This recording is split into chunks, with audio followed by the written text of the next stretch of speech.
is your creative process, and what do you wish to show with your work to the people, and why? Why do you want to show whatever it is you want to show? 3 big questions. Yeah, let's lay it down in the beginning. The creative process depends on an initial idea. If I don't have one idea as a starting point, I find it really hard to find orientation or to find a way to proceed in making music. That idea can be a lot of things, but the clearer it is, the better the work process turns out. I give you an example. Sadie Plant, she wrote this book, Zeros and Ones, which was like a revelation for me.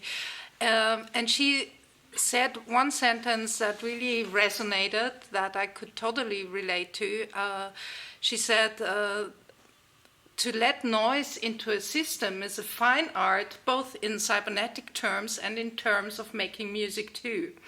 And I got a recording of that panel afterwards, and I thought I would love to make a long piece out of this one sentence, and that's what I did. The piece is called Morpheme, and I work a lot with granular synthesis, and so I made like a lot of different sounds out of this one recording, and it's somehow it's very satisfying for me, because it makes sense with the content of the sentence, with the meaning, even though you cannot hear it anymore when you hear the music, because the sounds are totally abstract. And I find a concept extremely helpful for working on something. Just as a contrast to what you're saying, I usually imagine something and then fight really hard to put all the other stuff around it, to create a context. But if I can't see that thing that's super far away, then I'm maybe a little bit lazy, or I definitely don't write music all the time. I kind of just wait and I have so many nice melodies and lyrics and nice ideas, but unless I can see that there's this huge, massive challenge, then I'm sort of lazy. I don't really. Then I just do my administration work and money stuff, and take care of that. I'm very much intuitive and emotional, and I am constantly writing. So for me, it's a matter of sitting down and playing with chords, and melodies and harmonies come out. They just come out, and I don't always like them at all, but they are, and they fight to come out. So for me, super intuitive. I really connect to the initial idea or something that triggers the rest of the process, and for me a lot of times it's a rhythm. I'm quite a visual person, and I watch a lot of movies and TV shows, Walking Dead and Sicario and random stuff like that. Dark techno and zombies. Yeah, and I kind of just see myself as a storyteller, and music's just a medium. It's not sort of the be-all and end-all for me. It's just a channel that I use to express however I'm feeling, or the story I want the audience to hear. Yeah, I love sampling. I make music for a specific purpose. I hardly ever do anything without a deadline.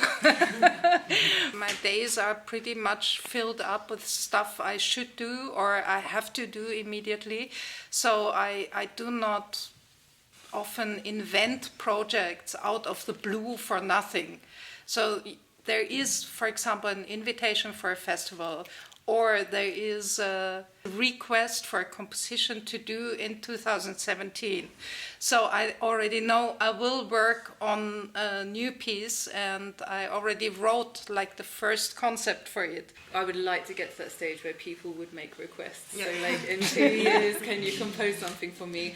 But I think right now I'm still trying to sort of prove myself. Do you have a strategy if you want to get something done without a deadline or without someone ordering you for a work? How would you work? How would you? Through passion and love. Yeah. I think if you can't really motivate yourself to finish something, then maybe it's not the right project or it's not the right time.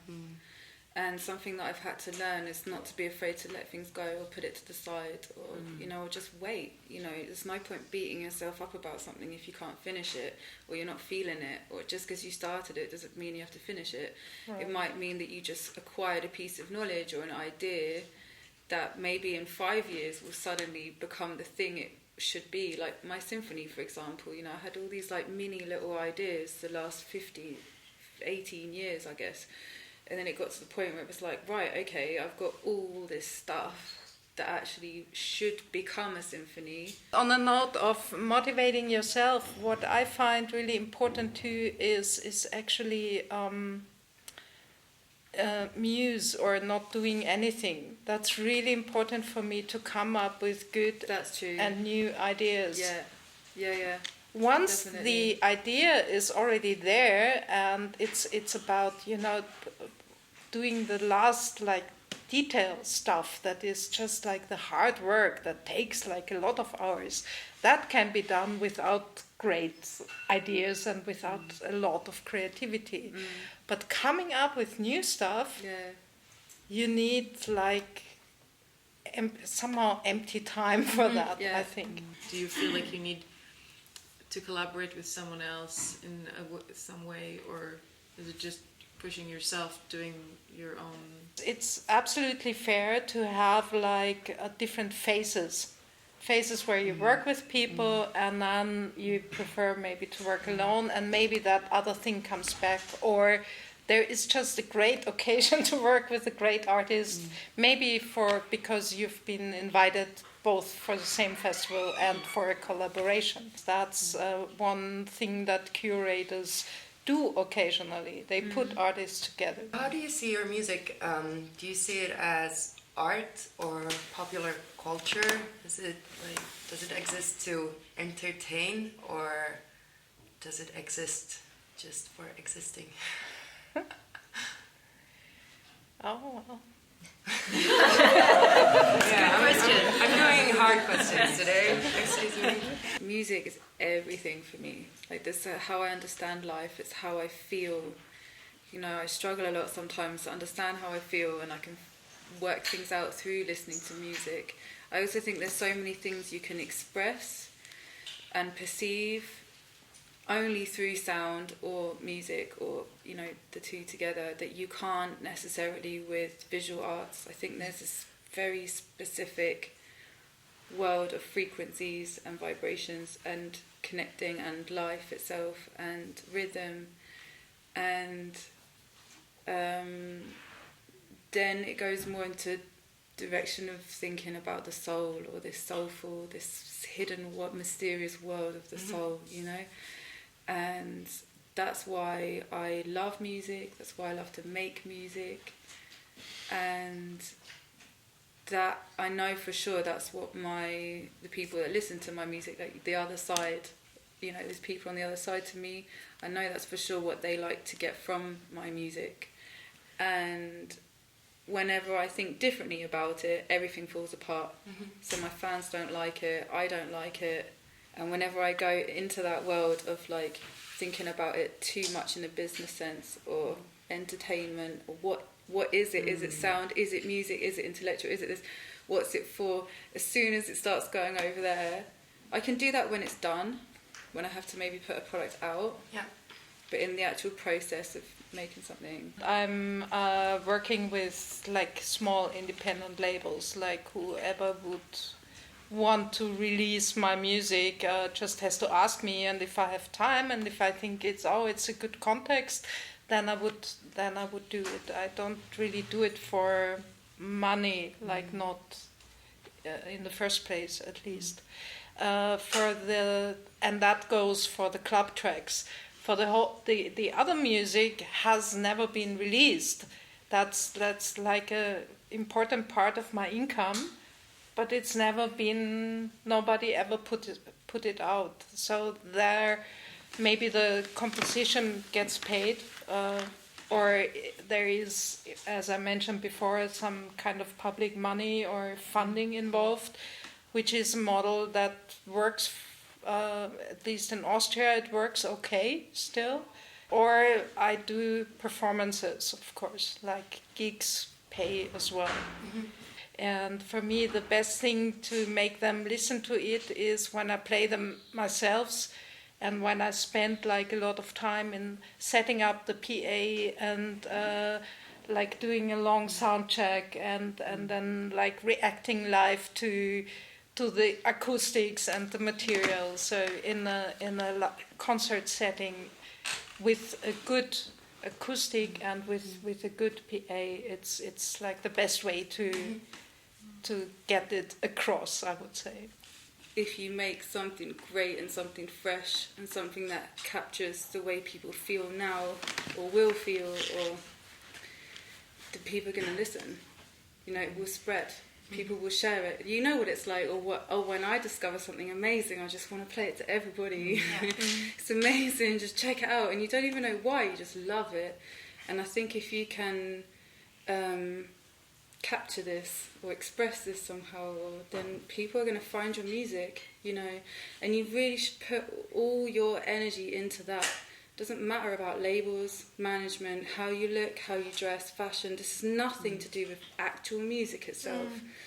And if you haven't got that yet, then you should put all your focus into that, all of it. You cannot afford to spend too much time with I call it the circus, you know, around the music itself. And I really believe that music does resonate, you know, and it's such a cliche thing to say, like, focus on the music.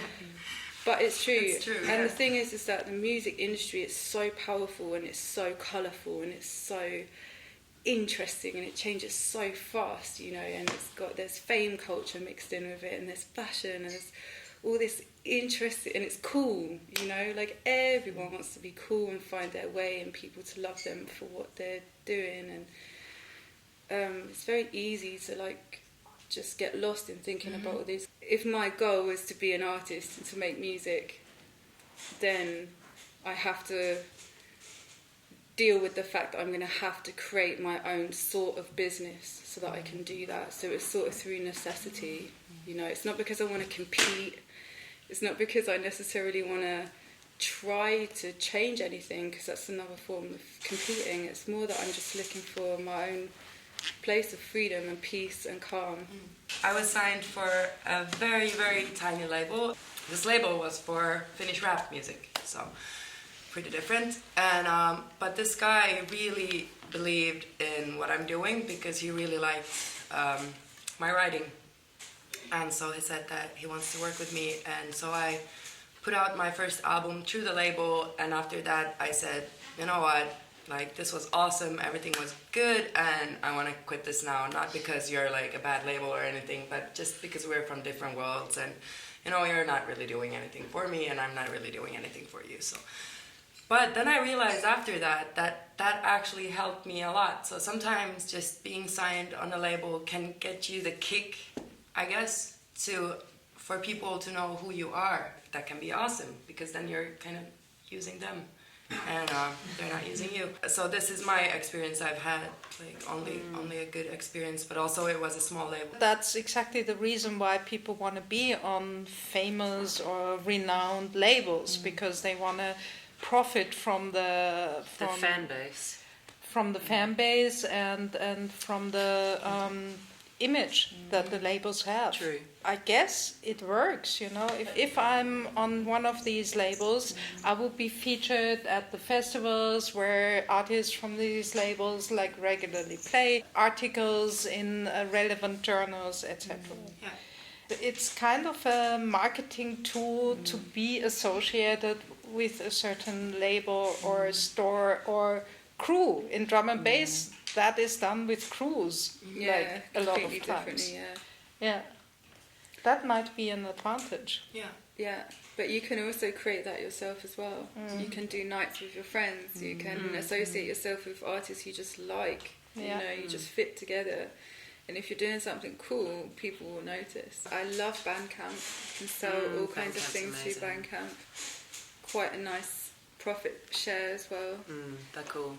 And yeah, but I just think Spotify is awesome. I think it's really unnecessary, all the bad press when you have organisations like SoundCloud that I pay to be a member of, and I don't get any pays per play.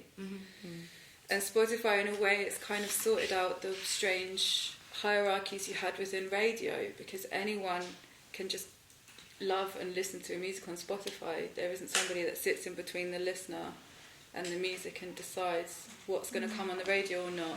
So this is what I mean, like efficiency is about knowledge and practice and checking your statements and checking all these kinds of things and understanding all this stuff. Like, this is the currency of today, you know, so you should understand how it works. My friend Jennifer Cardini has a manager, and they told her, I mean, they gave her this like timetable, and they told her, okay, Wednesday is your production day, that's studio time, and Tuesday, no social media, Monday, recovering from weekend. They kind of help her organize her life, doing these crazy amounts of gigs that she does. And she also runs a label, so she's very busy, very active, and apparently she's super happy with having a management who also takes care of her, like official public social media profiles, and they are enabling her having that private space time. Would you say actually, maybe work with manager or label just to get to a certain point and then go alone, or would you say just try and build it, just focus on your music? I think there is that tension where how much time can you put in your music, and then how much time can you do the business side of things? Well, for me, like, the two always come together. Yeah. It's not really like a separated thing. And, like, is your music really good if you just sit every day in a studio? Like, sometimes I'll have a fight with somebody and then I've got this awesome idea for a song, you know, or sometimes I just have to get the bus to go to a meeting and I have a nice idea on the bus, you know. It's like, I really think that the best music comes from living your life, you know, and not being shut in this bubble. And that's another thing sort of that I hate about the music industry is, of course, your manager, your label, your publisher is going to tell you to stay in the studio because they need you to make a bunch of products, you know. Of course they're going to structure it that way. And then you think, oh yeah, great, you know, somebody tells me to do music all the time, this is perfect, and then you pay them. But I don't know, it just depends what you want to be. That's not the kind of artist that I want to be, you know. I'm not sure that that kind of lifestyle really creates, like, insane work. And I just want to do insane stuff, and I worry about everything else later, you know. I mean, I have bad times and hard times. I spent the whole day basically just staring at my bank account and thinking, how am I going to do this? But you just do it. You just keep on. You just keep staring. Just keep. But you just keep on. No, do you know what I mean? Like, and that's the thing. If you're producing work that's amazing, and if you've got your contact available on all your pages and all your stuff is online, and it's dope, you know, like, journalists will hear about it, will see you, you know, and then it's just kind of like a waiting game. But as soon as you stop and spend all your time trying to find the right manager, or you stop and you have to get a job to sort of keep it going, it's like, it's over, you know. Or you think, oh, I don't really feel like finishing this anymore, I'm not sure what to do next. It's over. You have to understand, like, for every one of you, there's 100 other people that will go that far. They will stay awake. They will stand on all those other people to get where they want. You know, it's like, it's fierce. But I think if I could tell 18-year-old me some advice, this is what I would say, is you have to always go with how you feel. Because also, like, maybe they are the right people for you, but you yourself aren't ready yet, and you're feeling insecure. And if they're the right people, they'll wait. Or they will help you to get to a place where you're ready. Old school business models are outdated. Big time outdated. And what is sustainable is your peer group, are like-minded people around you that you have a friendly relationship with. This is sustainable. That's what you can trust. Whether as women, we sometimes push our, like, emotions down. I don't know, like, I don't want to stereotype us, but you hear that a lot in corporate world where you you kind of don't feel like you can speak up, or you don't trust your gut. Yeah, don't trust your gut. Yeah, and I don't know, I hear that in lots of different business areas as women. Because you're told not to. Yeah, and it's the kind of insecurity that comes with sometimes being a woman in a male-dominated. But I think successful managers, businessmen, they all like judge by their guts. They and take they're their guts emotional. into consideration, for sure. Yeah, That's super important. Just also to be able to make a quick decision. Yeah. How can you evaluate all possible circumstances? You can't. Yeah, or that's true. it takes you 10 years, you know. It's impossible. So you have to trust your guts, definitely. So what does it mean to be a successful artist for you personally? I would like to hear this from everyone, by the way. Yeah, for me, being independent, being able to represent what I want to represent, and having the freedom to choose always. Never ever having somebody that has that, like never giving up my rights as well. There's no company that is going to own my symphony. I own the rights. Even if I would work with a big company, it would be with some sort of deal where the rights would still belong to me. So yeah, owning my own music, producing my own music, being independent. Totally agree. I would maybe add there are like 3 levels of success. One is for sure to be able to make a living from my artistic work. Very important, equally important, is certainly to be able to realize high quality stuff, where this is another level where money comes in, because it's not about, in that case for me, about the fee that I might get, but the capital that is behind, for example, the equipment, the space, the team, the goodwill. The third, equally important, is that I myself am happy with the work that I did. And this sometimes is the most difficult, but not always. For me, success is just constantly going for things that challenge me and not settling, and just powering through, because I know that all the other peripheral stuff that we value in society doesn't really matter, if that makes sense. And then through that, I'm really, really passionate about inspiring others, and it's, I think, connected to my early experience of, if I saw the role models in my life doing what I wanted to do, I would have done it. And I just feel like, especially as a woman, especially as a black woman particularly, it's hard. It's really hard. So like a lot of it, not trying to make a political statement, but it's all about who you see, you look up to. And I regularly like follow people that have nothing to do with music or film, just because it inspires me. Yeah, so, you know, like the more that people go for what it is that they want to do in life and like are authentic to themselves, I think it'd just be a better place for everybody.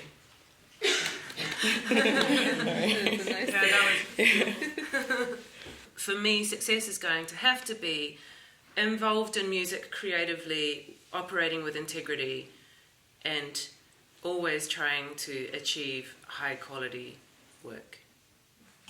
Yeah, it's a process. In a way, it's overwhelming, like the possibilities and the massiveness of the industry, and like how do I find, like, get like the first step into that. But I think in the core of that, in the art, is to communicate with people and to have someone out there listening and appreciating and feeling something. So for me, that's amazing, and that's why I am engaging with the art world. So We've had amazing guests until now. For example, Matt Cake here, and AGF, and Joseph Pate, and we've been talking a lot about how can we make it.